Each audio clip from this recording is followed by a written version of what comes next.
O cheiro de sal e maresia era a única coisa que eu queria para o resto dos meus dias. Aos 78 anos, depois de uma vida inteira dobrando a espinha em uma fábrica de tecidos no Brás, eu finalmente tinha conseguido uma casinha simples, de azulejos desbotados pelo sol e um quintal com areia em vez de grama, em Peruíbe. Não era uma mansão na Riviera de São Lourenço, mas para mim era o Palácio de Versalhes. Cada fresta na parede, cada rangido do portão de ferro era uma melodia de vitória. Era meu silêncio, minha paz, meu pedaço de céu na terra. Eu passei a primeira semana lá sozinha, apenas ouvindo as ondas e sentindo o sol esquentar meus ossos cansados. Foi a semana mais feliz da minha vida. E então o telefone tocou. Era Ricardo, meu único filho. A voz dele, sempre com aquele tom de quem está me fazendo um favor ao lembrar que existo, cortou o ar salgado. Mãe, que bom que atendeu. Tô sabendo da casa nova, parabéns. Seguinte, tô pensando em descer aí no fim de semana para inaugurar. A gente vai em uns 30. Meu coração, que batia no ritmo calmo das ondas, tropeçou. 30? 30 pessoas? Na minha casinha de 2 quartos? Ricardo, meu filho, 30 pessoas? Não cabe. A casa é pequena. Eu acabei de chegar, mal me ajeitei. Ele me cortou com aquela risada que sempre significava que minha opinião era irrelevante. Que isso, mãe?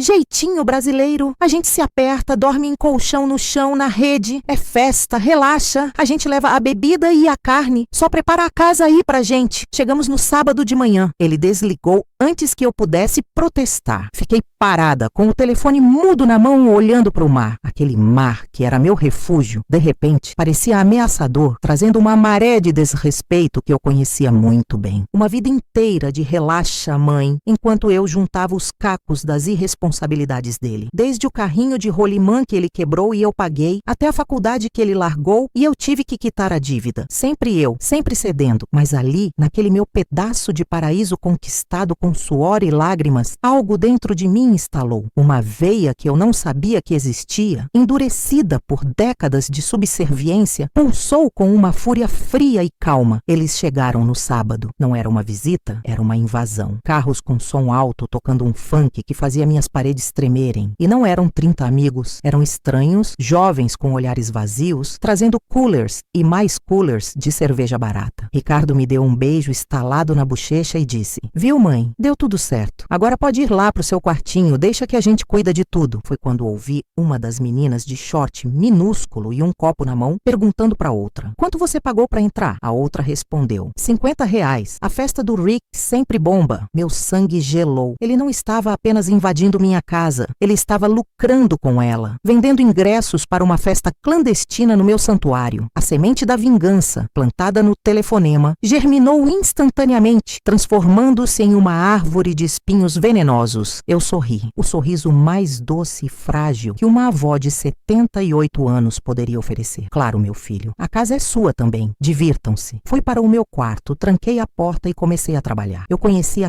cada segredo daquela casa velha. O antigo dono, um pescador chamado Seu Antenor, tinha me explicado cada mania, cada defeito que para mim era charme, e eu usaria cada um deles. O primeiro passo foi a água. A caixa d'água era antiga e o encanamento temperamental. Seu Antenor me avisou para nunca dar descarga nos 2 banheiros ao mesmo tempo, ou o sistema de esgoto, ligado a uma fossa antiga e sobrecarregada, entraria em colapso. Com 30 pessoas bebendo cerveja como se o mundo fosse acabar, os banheiros seriam o ponto nevrálgico da festa. Eu esperei. A música ficava mais alta, as risadas mais estridentes. Pela fresta da janela, eu via a baderna no meu quintal. Copos plásticos já boiando na minha pequena piscina de fibra, cigarros apagados nos meus vasos de 11 horas. A raiva me dava uma clareza de pensamento assustadora. Meu segundo alvo, a comida. Ricardo tinha me pedido para fazer minha famosa maionese. "Ninguém faz igual a sua, mãe." Ele sempre soube me bajular quando queria algo. Eu fiz a maior travessa que encontrei. E em metade dela, cuidadosamente misturei 3 vidrinhos de óleo de rícino, um laxante potente que eu sempre tinha em casa para minhas prisões de ventre. Deixei a metade batizada, no lado mais fácil de alcançar da mesa. Para beber, eu preparei um galão de batida especial da da vovó. Um coquetel de frutas vermelhas, cachaça e, claro, um ingrediente secreto. Chá de sene, muito chá de sene. Um diurético e laxante natural, disfarçado pela doçura das frutas. Eu mesma servi os primeiros copos com meu sorriso de avó carinhosa. Bebam, crianças, feito com muito amor. O sol começou a se pôr, pintando o céu de laranja e roxo. A festa estava no auge. E então, o primeiro sinal do apocalipse. Um grito vindo do banheiro social. Depois, batidas desesperadas na porta. A primeira descarga simultânea tinha acontecido. O sistema de esgoto, como previsto, rendeu-se. Uma água fétida e marrom começou a borbulhar pelo ralo do chuveiro e pela base do vaso sanitário. O cheiro era indescritível. O pânico se instalou. A fila para o único banheiro restante, o da minha suíte, começou a se formar. Mas o óleo de rícino e o chá de sene não esperam por filas. Vi rostos antes exultantes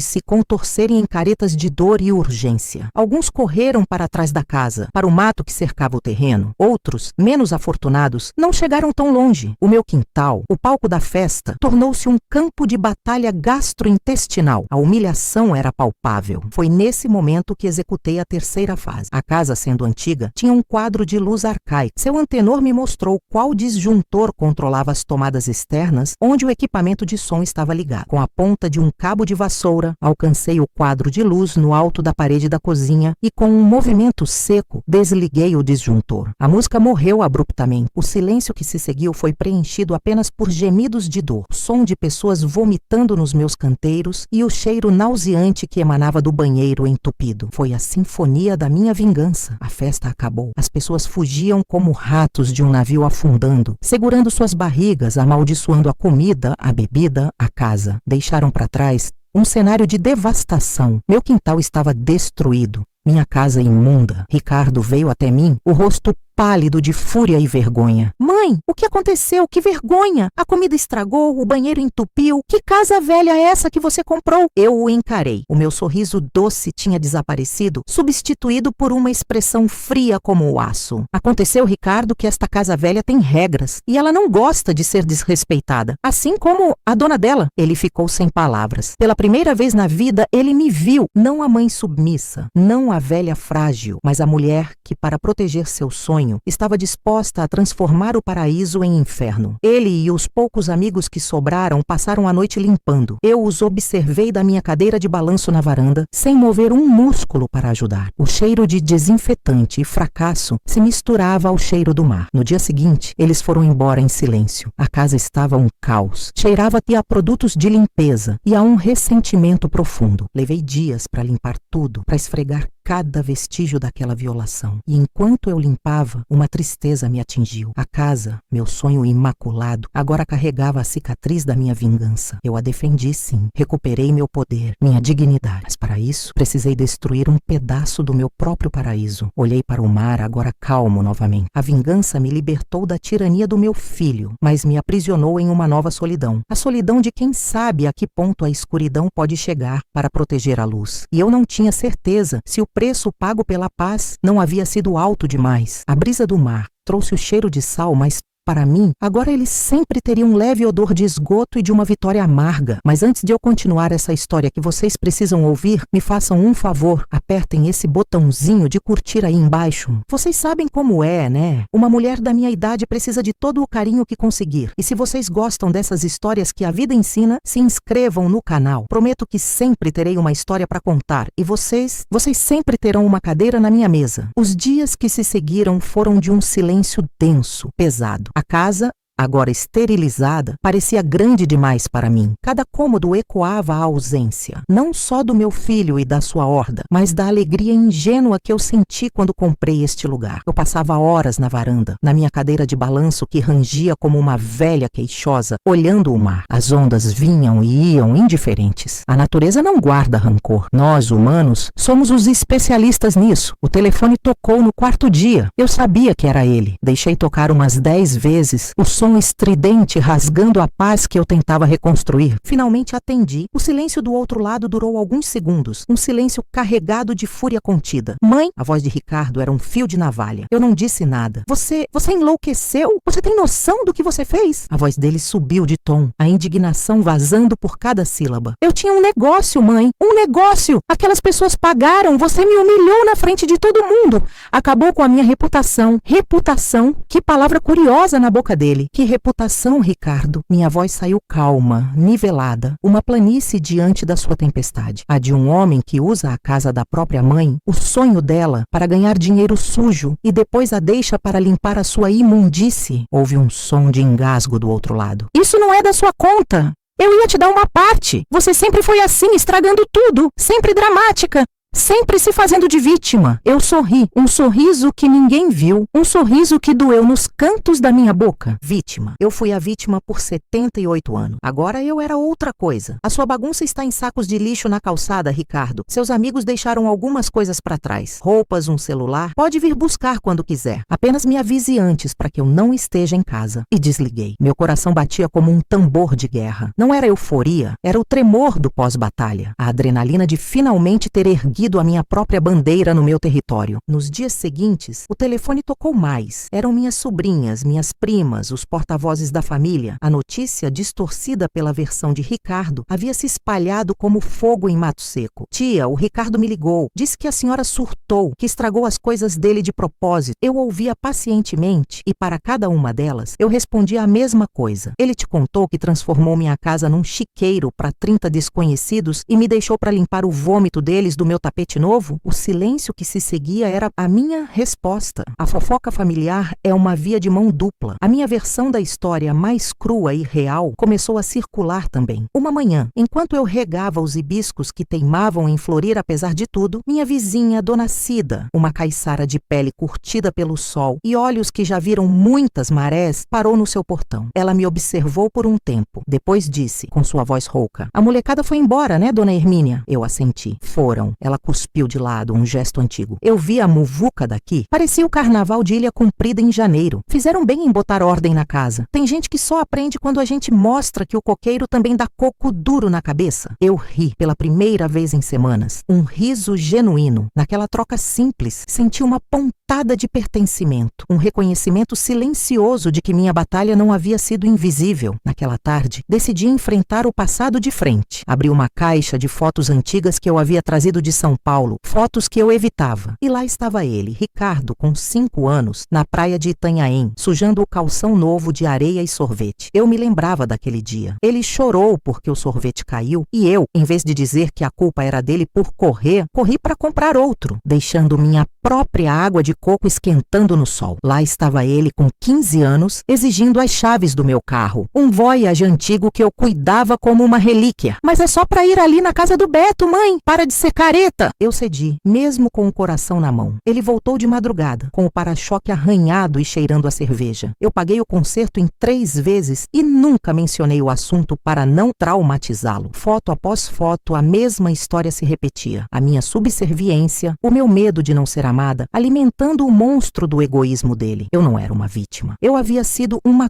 cúmplice silenciosa na construção do homem que violou meu paraíso. Fechei a caixa. A tristeza que senti não era mais pela casa manchada, mas pelos anos que passei me diminuindo para que ele pudesse crescer torto. A vingança não foi apenas contra ele, foi contra a mulher que eu tinha sido. Uma semana depois, um carro parou na frente da minha casa. Era Ricardo. Meu estômago gelou, mas eu não me movi da minha cadeira de balanço. Ele desceu, não olhou para mim, foi direto para os sacos de lixo, agora fedendo sob o sol do litoral sul. Ele os abriu com nojo, procurando as coisas que havia deixado. Parecia menor, menos arrogante. A humilhação era um casaco mal cortado em seus ombros. Depois de resgatar seus pertences, ele finalmente se virou para mim, caminhou até o pé da escada da varanda. "Eu preciso de dinheiro", ele disse sem rodeios. "Preciso pagar aquelas pessoas de volta. Você me deve isso. Foi você que estragou tudo." Eu olhei para ele, para o homem de quase 40 anos, parado ali como um adolescente pedindo a mesada depois de ter quebrado uma janela. Vi os fios de cabelo branco em sua têmpora, as pequenas rugas de preocupação ao redor dos olhos. Pela primeira vez, não senti pena, nem raiva. Senti uma distância abissal, como se olhasse falasse para um estranho do outro lado de um rio. Não, eu disse. A palavra saiu firme, redonda, uma pedra. Eu não te devo nada, Ricardo. Tudo que eu te devia, paguei a vida inteira. A conta está fechada. Ele ficou me encarando, a boca ligeiramente aberta. Acho que ele esperava gritos, choro, recriminações. Ele não esperava a calma. A calma o desarmou completamente. O que eu vou fazer? Ele perguntou, a voz quase um sussurro. Isso, eu disse, me inclinando um pouco para esta frente, o rangido da cadeira preenchendo o silêncio. É uma pergunta que você vai ter que aprender a responder sozinho. Agora, se me dá licença, eu tenho minhas plantas para cuidar. Ele ficou parado por mais 1 minuto, talvez 2. Depois virou as costas, entrou no carro e foi embora. O som do motor se afastando foi o som mais libertador que eu já ouvi. Naquela noite, eu não dormi. Fiquei na varanda enrolada em uma manta, observando as estrelas. A Via Láctea parecia um respingo de tinta no céu escuro, um borrão de beleza sobre a imensidão. A solidão ainda estava ali, minha nova companheira, mas ela havia mudado de semblante. Não era mais a solidão do isolamento, da amargura, era a solidão da autonomia, a solidão de uma terra soberana, com fronteiras finalmente demarcadas. No dia seguinte, fui até a pequena floricultura perto das ruínas do Abaré Bebê e comprei mudas de 11 horas e lavanda. Passei a manhã inteira de joelhos na terra plantando. O cheiro de terra úmida se misturou ao cheiro do mar. Minhas mãos, enrugadas e manchadas pela idade, estavam sujas de vida nova. A casa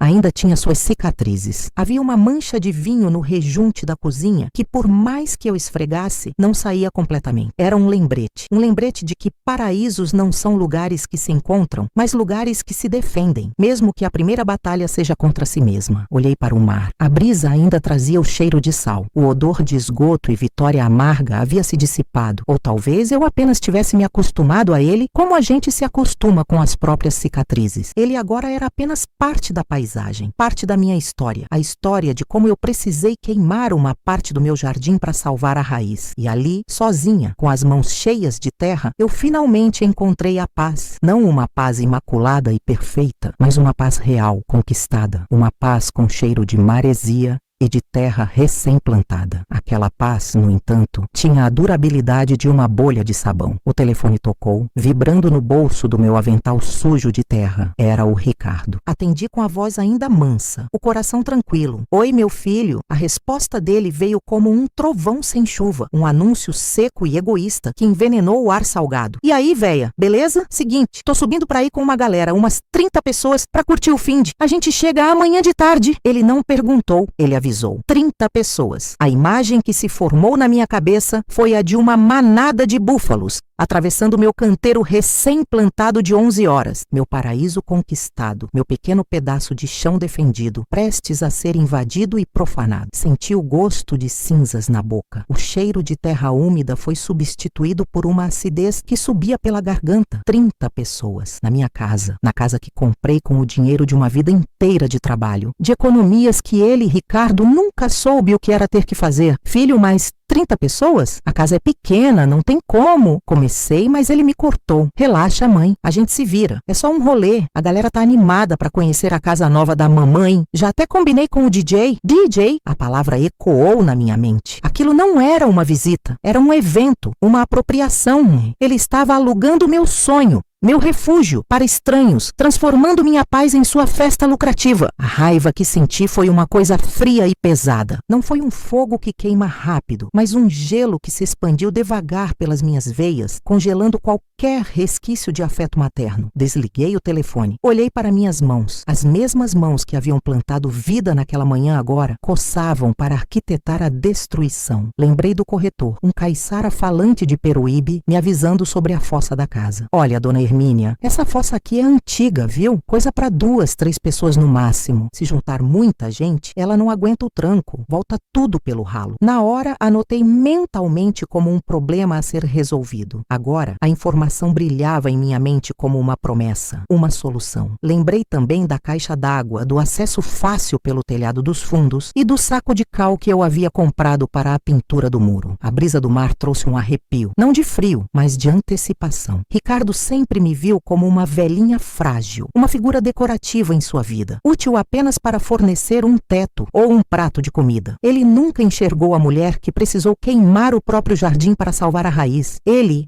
e seus 30 convidados Estavam vindo para a festa. Mal sabiam eles que a anfitriã já estava preparando o prato principal. Um prato que se come frio, servido com o tempero amargo do esgoto e a guarnição da humilhação pública. Peguei minhas luvas de jardinagem. Havia mais um tipo de semente que eu precisava plantar antes que eles chegassem. A semente do caos. Com as luvas ainda nas mãos, observei o sol começar a descer no horizonte, pintando o céu de Itanhaém com tons de laranja e roxo. Um espetáculo que deveria trazer paz, mas que para mim era apenas o acender das luzes do palco. O palco da minha ópera de esgoto. O primeiro carro chegou, um SUV preto e brilhante que parecia zombar da simplicidade da minha rua de paralelepípedos. Dele desceu Ricardo, meu filho, vestindo uma camisa de linho que custava mais do que a minha aposentadoria mensal. Ele não sorriu para mim, seu sorriso era para a moça loira e artificial que desceu em seguida, e para os outros 2 casais que os acompanhavam. Eles não me viram parada ali perto do portão, meio escondida pela buganvília. Para eles,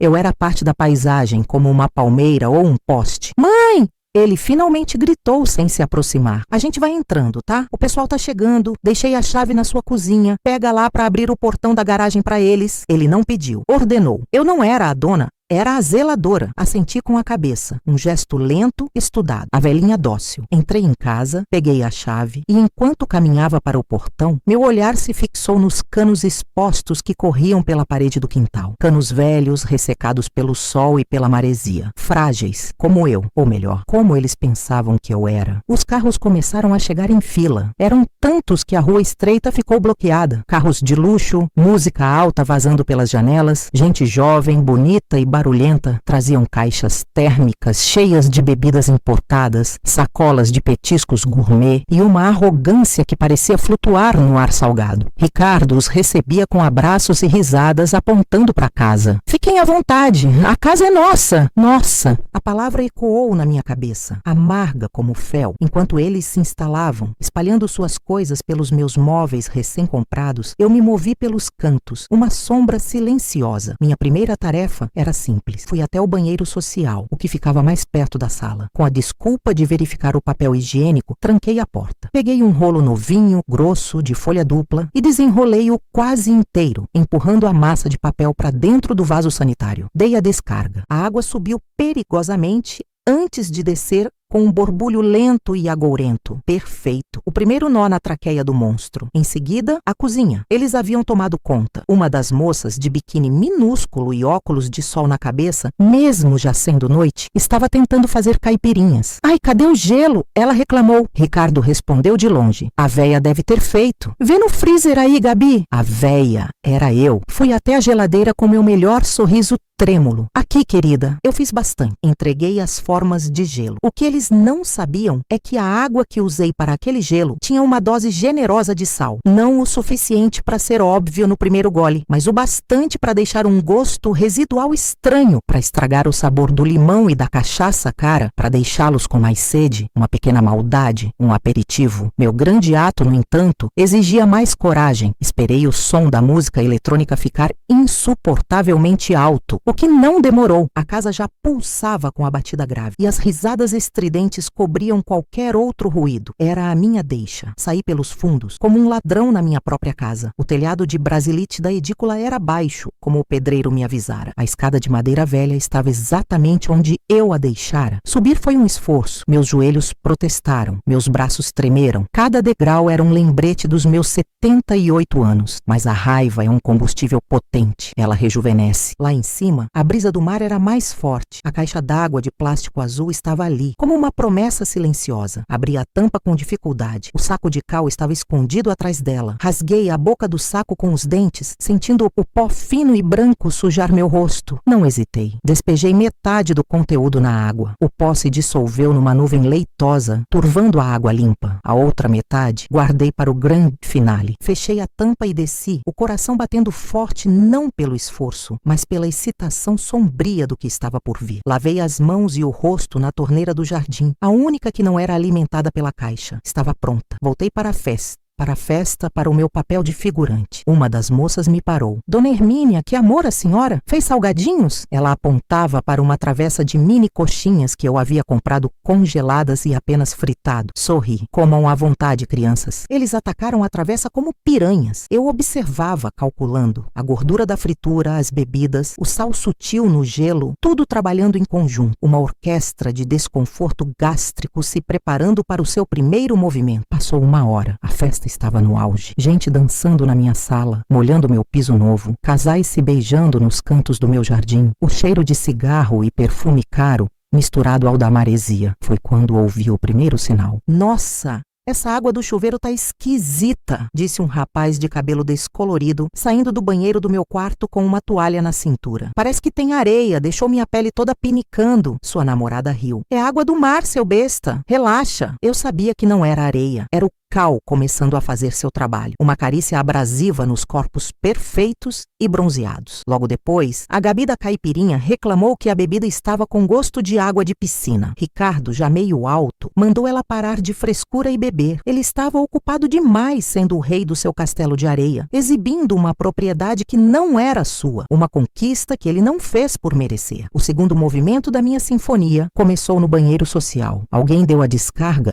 e o som não foi o de sempre. Foi um gorgolejo baixo, profundo, um protesto vindo das entranhas da casa. A água subiu até a borda e parou, uma poça turva e ameaçadora. A porta se abriu e um rapaz saiu pálido. Acho que entupiu o vaso ali. Ricardo revirou os olhos. Puta merda, deve ser a descarga que é velha. Usem o outro, galera. Agora todo o fluxo de 30 pessoas se concentrava em um único banheiro. Um banheiro cuja água do chuveiro já irritava a pele e cuja descarga agora trabalhava dobrado, empurrando mais e mais dejetos para uma fossa que já pedia socorro. Eu me sentei na minha poltrona de vime na varanda, de costas para a maior parte da confusão, e observei as ondas quebrando na praia escura. Eu podia sentir as vibrações da casa, não só da música, mas do sistema todo gemendo sob pressão. A cada descarga, a cada chuveiro ligado, a cada torneira aberta, eu imaginava os canos se estreitando com o resíduo de cal, a fossa enchendo, o nível subindo. Lembrei de um dia, anos atrás. Ricardo, com uns 20 anos, queria um carro. Eu não tinha dinheiro. Trabalhava como costureira em casa, virando noites para pagar as contas. Ele fez um escândalo. Disse que eu era uma mãe medíocre, que nunca dava a ele o que os amigos dele tinham. Você enterra seus sonhos nessa sua vidinha de merda e quer me enterrar junto, ele gritou. Naquele dia, algo em mim se quebrou. Eu continuei amando o filho que ele poderia ter sido, mas comecei a odiar o homem que ele estava se tornando. A casa na praia era a prova de que eu não tinha enterrado meus sonhos, e ele estava ali, tentando me enterrar nela. O clímax veio por volta da meia-noite. Uma garota soltou um grito agudo vindo do banheiro principal. Não era um grito de susto, era de puro nojo. A porta se abriu e ela saiu correndo, o rosto contorcido. Tá voltando tudo! Pelo ralo do chuveiro! Que nojo! Foi a senha. O caos. A música parou, as pessoas correram para ver e então o cheiro os atingiu. Um odor fétido, inconfundível, que se espalhou pela casa mais rápido que uma fofoca. A fossa, como o velho encanador havia profetizado, não aguentou o tranco e estava devolvendo tudo, com juros. O esgoto borbulhava lentamente pelo ralo do banheiro, uma pasta marrom e espessa. O vaso, já sobrecarregado, transbordou de vez, liberando o papel que eu havia sacrificado horas antes. A humilhação foi instantânea e democrática. O cheiro não escolhia narinas ricas ou pobres. Ele impregnou o ar, as roupas de grife, os cabelos bem penteados. A festa acabou. Não com um fade out, mas com um corte seco. A debandada foi geral. Vi gente correndo para fora, alguns vomitando no meu jardim recém-plantado. Ironia, adubando a terra com o resultado da própria arrogância. Ricardo ficou paralisado no meio da sala. O rosto dele passou do vermelho da raiva para o branco do choque e para o verde do enjoo. Seus amigos não se despediram, apenas o olhavam com uma mistura de pena e desprezo antes de fugirem para seus carros. Em menos de 15 minutos, a casa estava vazia. Vazia, exceto por nós dois. A sujeira, os copos largados e o cheiro da minha vitória. Ele se virou para mim, seus olhos, que antes brilhavam de orgulho e álcool, agora queimavam de ódio puro. O que você fez? Ele sibilou, a voz baixa e perigosa. Eu me levantei da minha poltrona, ajeitei meu vestido e o encarei. Pela primeira vez na vida, não senti medo dele, não senti culpa, senti apenas uma calma gelada. Eu não fiz nada, meu filho. Apenas ofereci a casa. Foi você quem trouxe a boiada. Não me vem com essa, sua velha maldita. Isso não foi normal. A casa toda tá estragada. A água, os banheiros. Você fez alguma coisa? Eu caminhei lentamente até ele, parando a uma distância segura. Eu te avisei, Ricardo. Eu disse que era muita gente. Lembra do que o moço da fossa falou? Coisa para 2, 3 pessoas no máximo. Se juntar muita gente, ela não aguenta o tranco. Volta tudo pelo ralo. Você não me ouve. Você nunca me ouviu. Ele abriu a boca para gritar, mas nenhuma palavra saiu. Ele sabia que eu estava citando um fato. Ele não podia provar nada. Eu era apenas uma velhinha frágil que foi sobrecarregada pelo filho irresponsável. A narrativa perfeita. E agora? Ele perguntou, a voz quebrada, olhando para a bagunça ao redor. Como eu vou limpar isso? Como eu vou consertar isso? Isso, eu disse com uma doçura cruel, é um problema seu. Você não disse que a casa era nossa? Pois então, assuma a sua parte. Eu vou dormir. O cheiro não me incomoda. Virei as costas para ele e fui para o meu quarto. O único cômodo cujo banheiro eu não havia sabotado. Tranquei a porta e respirei fundo. O ar ainda estava pesado, mas para mim era o perfume da libertação. Mas a noite ainda não tinha acabado. Havia mais uma semente a ser plantada. Esperei cerca de 1 hora, ouvindo os sons frustrados de Ricardo tentando, sem sucesso, limpar alguma coisa. Então, peguei a outra metade do saco de cal. Abri a janela do meu quarto, que dava para o quintal dos fundos, onde ele havia estacionado seu SUV preto e reluzente. Com muito cuidado, despejei o pó de cal sobre o carro. O sereno da noite, a umidade salgada do ar, faria o resto. O cal, misturado com a água, se transformaria em uma pasta corrosiva que mancharia a pintura preta e cara de forma permanente. Não seria uma destruição óbvia como um arranhão. Seria uma doença, uma praga que comeria o brilho, deixando marcas opacas e feias como cicatrizes. Uma lembrança duradoura do fim de semana em que ele tentou roubar o meu sonho. Deitei na cama, o som das ondas era minha canção de ninar. Eu havia queimado meu jardim para salvar a raiz. A casa estava um caos. Meu santuário violado e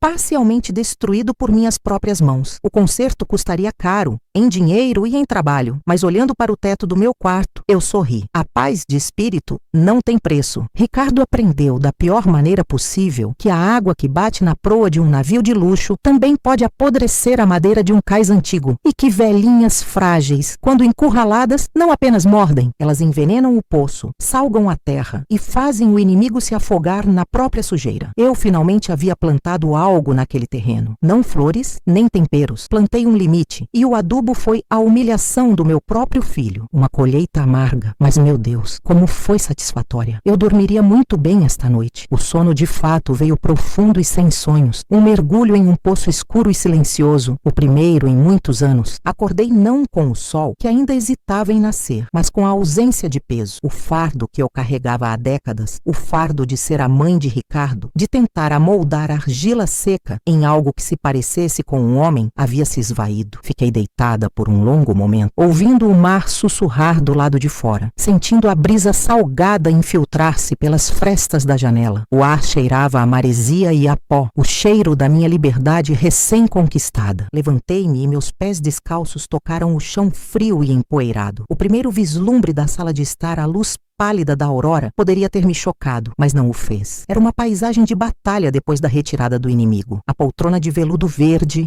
herança da minha mãe, estava virada de lado, com o estofado rasgado em um ponto onde eu mesma fincara a faca de pão. A terra dos meus vasos de samambaia se espalhava pelo assoalho de madeira como um delta de rio seco. Pedaços de um vaso de cerâmica que eu mesma pintara em um curso de artes há 30 anos estavam espalhados como cacos de um passado que já não me servia. Cada ato de destruição na noite anterior fora cirúrgico, calculado. Não fora um ataque de fúria cega, mas uma demolição controlada. Eu quebrei apenas o que era meu, profanei apenas o meu próprio templo. Era a encenação de um assalto, uma performance para um único espectador que ainda não sabia que havia comprado o ingresso, e no processo eu havia me libertado dos objetos que me prendiam a uma versão de mim mesma que eu não queria mais ser, a guardiã de memórias, a zeladora de um legado que meu único herdeiro cuspia em cima. Fui até a cozinha, a porta de vidro que dava para o pequeno jardim dos fundos estava estilhaçada. Eu havia feito aquilo com um um martelo, o som de cada pancada, ecoando como um grito de guerra no silêncio da noite. Olhei para o meu reflexo fragmentado nos cacos de vidro pendurados na moldura. Vi uma mulher de 72 anos, com cabelos brancos como a espuma do mar, a pele do rosto um mapa de rugas finas e olhos que pela primeira vez em muito tempo não pareciam cansados, pareciam perigosos. Comecei a limpeza, não com a pressa de quem quer apagar as evidências, mas com a calma de quem prepara a terra para um novo plantio.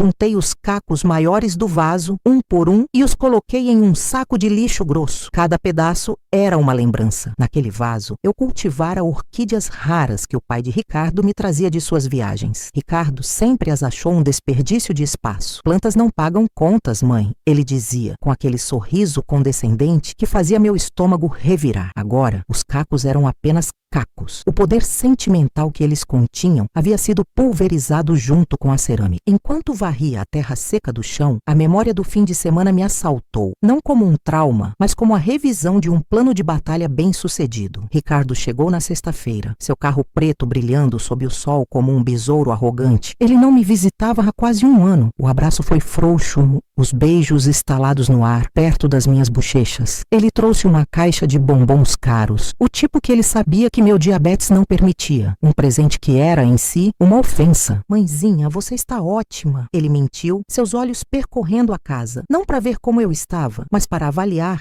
o estado do seu futuro ativo. Ele nunca chamou esta casa de lar. Era sempre o imóvel, a propriedade na praia. A conversa, como sempre, girou em torno dele. Suas conquistas, seus negócios, o novo relógio em seu pulso, a viagem para a Europa que ele planejava com a esposa, uma mulher tão plástica e vazia quanto as embalagens dos produtos que ela vendia em suas redes sociais. Eu ouvia, acenava com a cabeça, servia o café que ele gostava, forte e sem açúcar. O mesmo café que o pai dele bebia. Às vezes eu me perguntava se Ricardo fazia qualquer coisa que não fosse uma imitação pálida e distorcida do pai. Mas o pai dele, apesar de seus defeitos, tinha integridade. Ricardo herdara a ambição, mas não a espinha dorsal. O ataque veio no sábado, depois do almoço. Sutil como sempre. Ele começou elogiando a vista, o som do mar. Este lugar é um paraíso, mãe. Mas não acha que está ficando demais para você? A manutenção, a limpeza, a solidão. Eu sabia aonde ele queria chegar. Era a mesma música, tocada em um tom ligeiramente mais urgente a cada visita. Eu dou conta, meu filho. Esta casa e eu nos entendemos. Ele riu, uma risada curta e sem alegria. Vamos ser realistas, mãe? Você não está ficando mais jovem? E o valor deste terreno é um absurdo deixar todo esse capital parado. Pensei em uma coisa, uma solução que seria boa para todos. E então ele desfiou seu plano sórdido. Vender a casa. O terreno valia uma fortuna para uma construtora que queria erguer um condomínio de luxo. Com o dinheiro, ele me colocaria em um resort para idosos, como ele chamou. Um eufemismo para um asilo de luxo, um lugar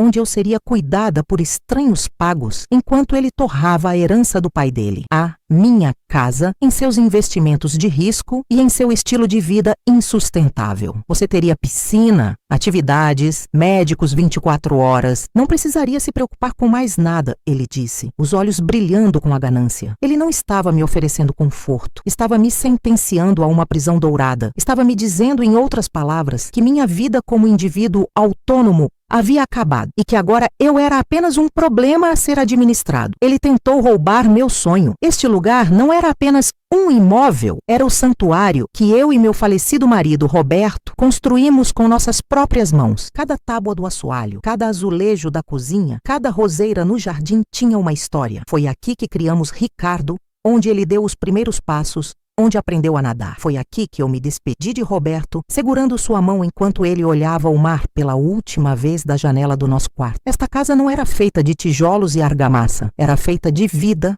de amor e de dor. Era a minha raiz. E Ricardo queria arrancá-la para vender como lenha. A casa não está à venda, Ricardo, eu disse, minha voz mais firme do que eu esperava. A máscara dele caiu por um segundo. A irritação brilhou em seus olhos. Mãe, não seja teimosa. É o melhor para você. Eu já conversei com um advogado. Como seu único filho, eu posso entrar com um pedido de interdição, alegar que você já não tem capacidade de gerir seus próprios bens. Seria uma pena, um processo desgastante, mas se for para o seu bem, a ameaça pairou no ar, feia e venenosa. Interdição. Ele me transformaria em uma incapaz perante a lei para me roubar. Naquele momento, o pouco de amor materno que ainda restava em mim, a brasa teimosa que eu soprava há 45 anos, se apagou, virou cinza fria. Eu olhei para o homem à minha frente e não vi meu filho. Vi um ladrão, um abutre. Eu sorri para ele, um sorriso que não alcançou meus olhos. Deixe-me pensar sobre isso, querido. Você tem razão, talvez seja muita coisa para mim. A vitória presunçosa no rosto dele foi nauseante. Ele achou que tinha vencido. Relaxou, mudou de assunto, falou sobre o carro novo que havia comprado. Um sedã alemão, preto, caríssimo. A pintura tem uma tecnologia especial, mãe. Partículas de cerâmica,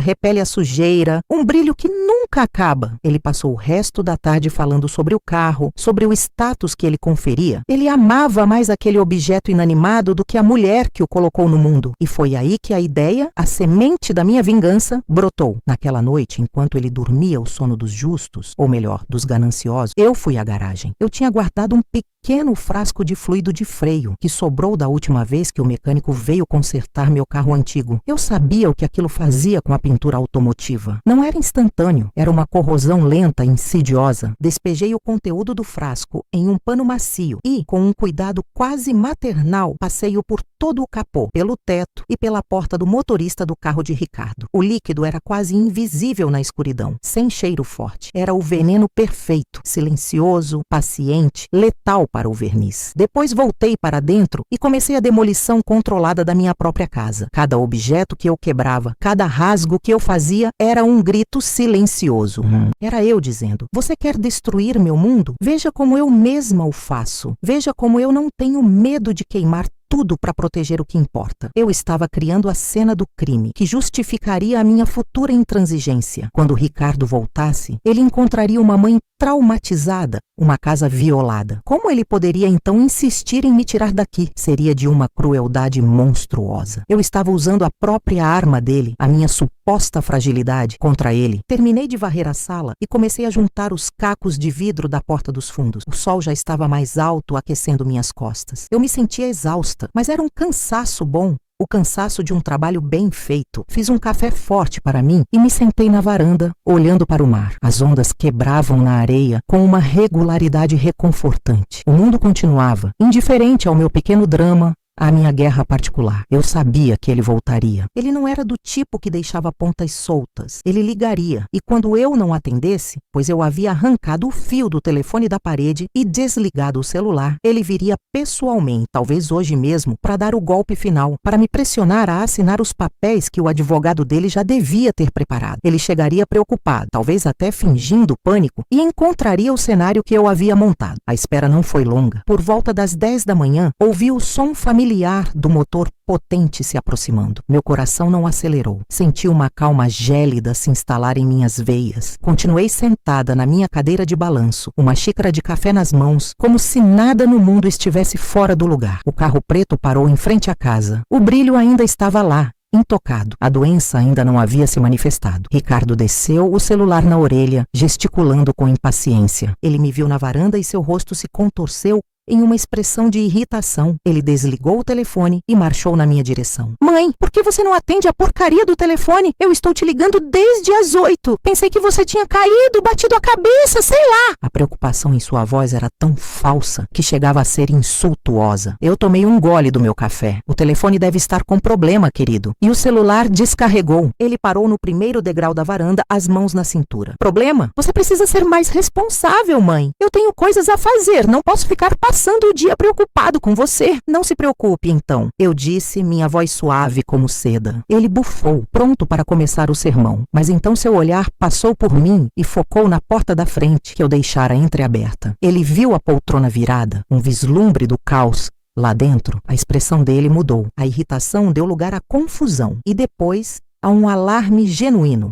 O que aconteceu aí dentro? Ele perguntou, subindo os degraus apressadamente. Ele entrou na casa e eu o segui. O som que ele fez foi uma mistura de choque e raiva. Meu Deus, mãe, o que aconteceu? Entraram aqui, te assaltaram. Ele correu pela sala, olhando para a destruição. Levaram alguma coisa? A televisão? As joias da senhora? Você está bem? Eles te machucaram? Pela primeira vez, havia um pingo de preocupação real em sua voz. Mas não era por mim, era pela violação da propriedade. Um assalto diminuiria o valor do imóvel. Eu me encostei no batente da porta observando-o. Deixei o silêncio se estender por um momento, deixando seu pânico crescer. Ninguém me machucou? Eu disse finalmente. A gente tem que chamar a polícia, fazer um boletim de ocorrência. Eles não podem ter ido longe, ele disse, já pegando o celular novamente. Não precisa chamar a polícia, Ricardo. Ele parou e se virou para mim. Como assim não precisa? Claro que precisa. Invadiram a sua casa, mãe. Isso é sério. É exatamente disso que eu estava falando. Você não tem segurança nenhuma aqui. É perigoso demais. Ah, a isca. Ele a mordeu com força. Eu sei que é perigoso. Eu concordei, olhando-o nos olhos. Eu descobri isso neste fim de semana. Ele franziu a testa sem entender. O que você quer dizer com isso? Foi por isso que eles entraram? Porque você é uma idosa sozinha? Não, querido. Eu disse e dei um passo para dentro da sala, parando ao lado da minha poltrona tombada. Não houve assalto nenhum. A confusão no rosto dele era quase cômica. Como não? Olha para essa bagunça. Você não fez isso. Eu me abaixei e com um esforço comecei a desvirar a poltrona. Ele não se moveu para ajudar. Fiz, eu disse ofegante, empurrando o móvel pesado. Eu fiz cada pedacinho desta bagunça. Ricardo ficou me encarando boquiaberto. Ele parecia um peixe fora d'água. Você o quê? Você enlouqueceu? Por que você destruiria a sua própria casa? Eu me endireitei, limpando o pó das mãos na minha calça. Porque às vezes, meu filho, a gente precisa queimar o campo para se livrar das pragas. Eu precisava te mostrar de uma forma que você finalmente entendesse o que você estava tentando fazer comigo. Você queria destruir o meu lar, o meu mundo, a minha paz. Então eu mesma o fiz para te mostrar que este poder é meu e só meu. Ele balançou a cabeça, uma risada incrédula escapando de seus lábios. Isso é loucura. Você surtou de vez. Isso só prova o meu ponto. Você não tem condições de morar aqui, de tomar decisões. Você está senil. Não confunda desespero com senilidade, Ricardo. E não confunda a minha decisão com loucura. Isso foi o ato mais são que eu cometi em muitos anos. Foi um ato de autopreservação. Eu caminhei até a janela estilhaçada e apontei para o seu carro lá fora. Você vê aquele seu carro? Aquele seu troféu brilhante? Ele seguiu meu olhar, desconfiado. O que tem o meu carro? Você me falou da pintura especial dele, da tecnologia, do brilho que nunca acaba. Eu me virei para ele e pela primeira vez deixei toda a frieza que eu sentia transparecer no meu olhar. Nada dura para sempre, Ricardo. Nem o brilho, nem a paciência de uma mãe. Eu deixei um presentinho para você no seu carro. Algo para se lembrar deste fim de semana. Você não vai ver agora, talvez nem amanhã, mas um dia, quando o sol bater de um jeito certo, você vai começar a ver umas manchas, pequenas, opacas, e elas vão crescer, vão se espalhar como uma doença de pele. Não haverá polimento no mundo que consiga apagar. Será uma lembrança permanente, gravada no seu bem mais precioso, de que você tentou me enterrar viva e eu me recusei a morrer. O rosto de Ricardo passou por uma sucessão de emoções, incredulidade, compreensão e então uma fúria pura e primal. Ele deu um passo na minha direção, o dedo em riste. Sua velha maluca! Você não fez isso! Teste-me, eu disse, minha voz um sussurro mortal. Ele correu para fora como um louco. Eu o vi passar as mãos pelo capô, agachar-se, olhar de perto, procurando por qualquer imperfeição. Ele não encontrou nada, claro. O veneno ainda dormia sob a superfície. A incerteza, a semente da dúvida que eu plantei, era parte da tortura. Ele nunca mais olharia para aquele carro da mesma forma.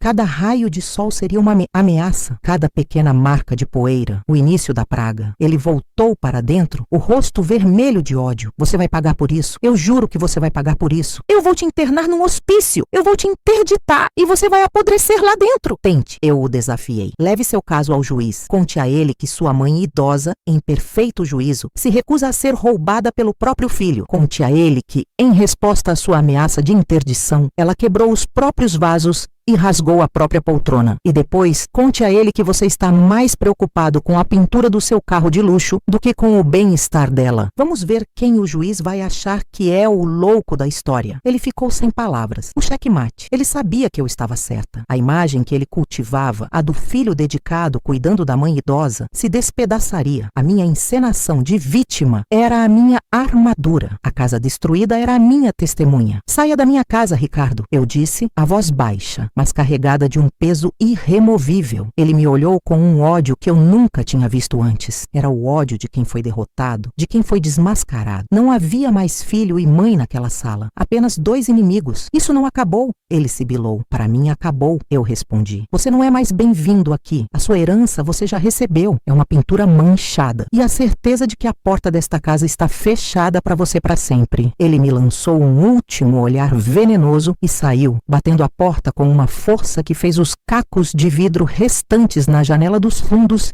tilintarem. Ouvi o motor do carro ligar com um rugido e os pneus cantarem no asfalto enquanto ele partia. Fiquei sozinha no meio da minha bela destruição. O silêncio que se instalou era absoluto, profundo. Não era um silêncio de solidão, mas de paz. Eu caminhei pela casa, tocando nos objetos quebrados, nas feridas que eu mesma infligira ao meu santuário. Sim, o conserto custaria caro, levaria tempo, trabalho, mas era um preço pequeno a se pagar. Fui até o meu quarto, peguei uma caixa de sapatos velha de dentro do guarda-roupa. Dentro dela estavam as joias da minha mãe e algumas economias em dinheiro que eu guardava para uma emergência. Ricardo não sabia delas. Ele nunca se interessou o suficiente para explorar os cantos escondidos da minha vida. Olhei para o dinheiro. Daria para consertar a porta, comprar uma poltrona nova, talvez até para contratar alguém para me ajudar a colocar tudo no lugar, mas por enquanto eu não faria nada. Deixaria a bagunça como estava. Ela era um monumento, um memorial à batalha que eu venci. Sentei-me na minha cadeira de balanço na varanda, o ar salgado enchendo meus pulmões. Olhei para o horizonte, onde o céu encontrava o mar em uma linha perfeita. A colheita fora realmente amarga. O adubo fora a coisa mais preciosa que uma mãe pode ter, o amor de um filho. Mas no lugar onde esse amor doentio e predatório existia, eu havia plantado um limite. E pela primeira vez, naquele terreno que era a minha alma, algo finalmente poderia crescer em paz, algo só meu. E assim termina mais uma história que a vida me ensinou. Nem sempre o final é o que esperamos, nem sempre a justiça tem o gosto doce que imaginamos. Às vezes ela é amarga, como café sem açúcar, mas é assim que a vida é, meus queridos. Complicada, real e sempre nos ensinando alguma coisa. Se vocês gostaram dessa história, deixem nos comentários o que acharam. E não se esqueçam, se inscrevam no canal e ativem o sininho. Uma mulher da minha idade tem muitas histórias guardadas e vocês